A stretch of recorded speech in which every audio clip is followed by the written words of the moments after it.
Gusto ba kagbalay sa Davao City? Na ang monthly down payment ay 12,000 pesos lang. And of course, 3 bedrooms na ni siya. Mao kini ang pinma maayo tugbok. Lisad ka magmahay kay layo ta sa fault line ug layo kaayo ta sa baha. Ni nga unit 2 bedrooms lang ni siya. Ang atong sample 3 bedrooms na model unit ay ginahimo pa lang. Ang tawar gud ang staircase. Ang atong hagdanan, wapo kaayo siya compared to other property. Dili ka makaingon og gitipid ang imo materyales. Ang tawar gud na atong kitchen, atong overhead cabinet. Basta gwapo jud kayo ang ilang modular.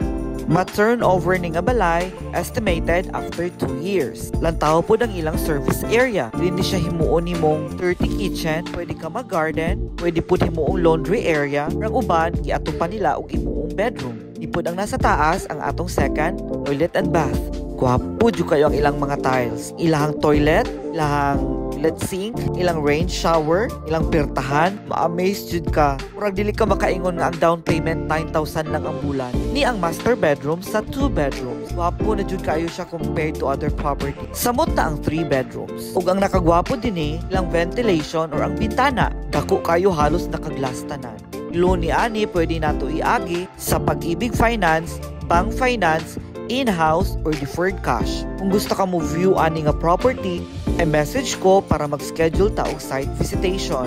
Dali i-contact ko o mag-istorya ta. Thank you and see you pohon. Bye-bye!